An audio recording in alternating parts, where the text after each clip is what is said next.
Hello दोस्तों, स्वागत है आपका मेरे YouTube चैनल मार्केट मेनिया में। आज हम इस वीडियो में जिस स्टॉक की बात करने वाले हैं वो शेयर्स अपने निवेशकों को लिस्टिंग से अब तक सिर्फ 3 महीनों में 200% तक का रिटर्न दे चुका है। पर फोर्थ क्वार्टर के रिजल्ट आने के बाद इस शेयर में 2 दिन से -6.3% की गिरावट देखी गई है। अगर कंपनी के नेट प्रॉफिट की बात करें तो दिसंबर 2021 में कंपनी का नेट प्रॉफिट 241 करोड़ था, जो घटकर मार्च 2022 में 223 करोड़ हो गया है। अगर कंपनी की सेल्स की बात करें तो वो दिसंबर 21 में 13,763 करोड़ की थी, जो मार्च 2022 में बढ़कर 14,273 करोड़ की हो गई। अब आप कहोगे कि जब सेल्स बढ़ी है तो फिर प्रॉफिट कैसे कम हो गया? तो दोस्तों, इसका कारण है एक्सपेंस।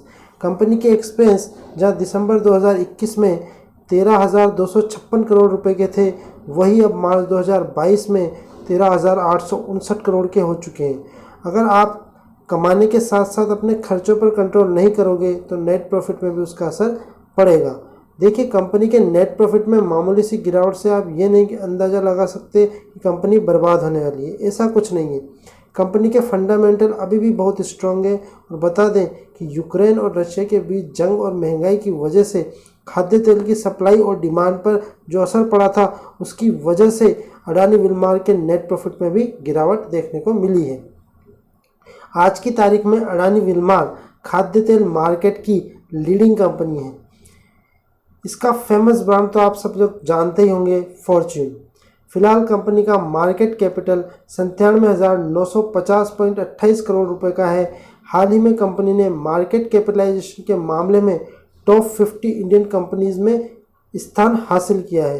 कंपनी ने मार्केट कैपिटलाइजेशन 1 लाख करोड़ रुपए के स्तर को पार करने की वजह से ये सफलता हासिल की है। मतलब कंपनी का जब मार्केट कैपिटल, जिस टाइम इस कंपनी का शेयर पीक पे था, तो इस कंपनी का मार्केट कैपिटलाइजेशन 1 लाख से बढ़ गया था, जिसकी वजह से ये टॉप 50 कंपनी में आ चुकी थी। अब केवल 2 महीने में ही अडानी विल्मार का शेयर 250% से अधिक बढ़ गया था और निवेशकों को 3 महीने में ही इसने मालामाल कर दिया था। और अभी हाल ही में आपने एक न्यूज़ ज़रूर सुनी होगी कि इंडोनेशिया ने पाम ऑयल की सप्लाई भारत को बंद कर दी है। इससे सबसे ज़्यादा फायदा जिस कंपनी को होने वाला है वो अडानी विल्मार ही है। इस कंपनी ने सेल्स के फिगर के मामले में HUL को भी पछाड़ दिया है और FMCG सेक्टर की दिग्गज कंपनी बनकर निकली है। जहां फाइनेंशियल ईयर 2021-22 में HUL का सेल्स फिगर 51,468 करोड़ था, वहीं AWL यानी कि अडानी विल्मार का सेल्स फिगर 54,214 करोड़ रुपए था।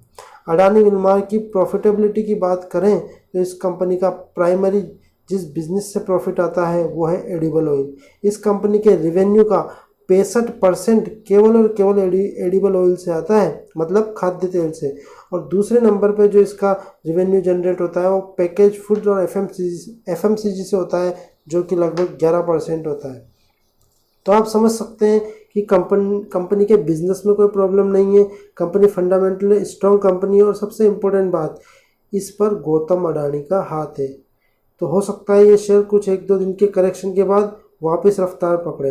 देखिए, अडानी के शेयर सभी रफ्तार पकड़ रहे हैं और ये भी उसी तरीके से रफ्तार पकड़ता रहेगा, क्योंकि अडानी की कंपनियों में फ्रॉड हो रहा है या क्या हो रहा है किसी को नहीं पता। पर ये ज़रूर पता है कि इसके फंडामेंटल चाहे ख़राब हो चाहे कुछ भी हो, शेयर ऊपर ही जाना है। क्यों? क्योंकि फॉरेन इंस्टीट्यूशनल इन्वेस्टर्स इसमें किस तरीके से इन्वेस्ट कर रहे हैं और इसके शेयर्स को कहाँ तक ले जाएंगे कोई नहीं जानता। तो अगर आप प्रॉफिट कमा रहे हैं तो मेरा आपको यही सजेशन है कि आपने अगर दुगना प्रॉफिट कमा लिया है तो ज़्यादा लालच भी अच्छी बात नहीं है, कुछ प्रॉफिट बुकिंग ज़रूर करके रखें और अपना इन्वेस्टमेंट तो कम से कम निकाल ही लें अगर आपने जो लगा रखा है। बाकी फिर शेयर कहीं भी जाए, आपको तो चांदी बटोरनी है तो आप बटोर ही लोगे। बाकी सबसे बेस्ट चीज़ है कि अपने निवेश को बचा कर चलें, अपने निवेश को संभाल कर रखें और जितना पैसा आप इस शेयर में लगा चुके हैं इनिशियल स्टेज पे, अगर आपका डबल हो चुका है तो उतना पैसा तो आप एटलीस्ट वापस निकाल ही सकते हैं। और लॉन्ग टर्म के लिए फिर बाकी का पैसा रखिए, उसमें आपको ना लॉस होना है ना कुछ होना है, वो प्रॉफिट ही है। अगर ऊपर जाता है तो और ज़्यादा आपको फ़ायदा होगा। तो फिलहाल इस वीडियो में इतना ही। देखने के लिए धन्यवाद। चैनल को अगर इन्फॉर्मेशन पसंद आई हो तो चैनल को लाइक शेयर एंड सब्सक्राइब करना ना भूलिए। Thanks for watching.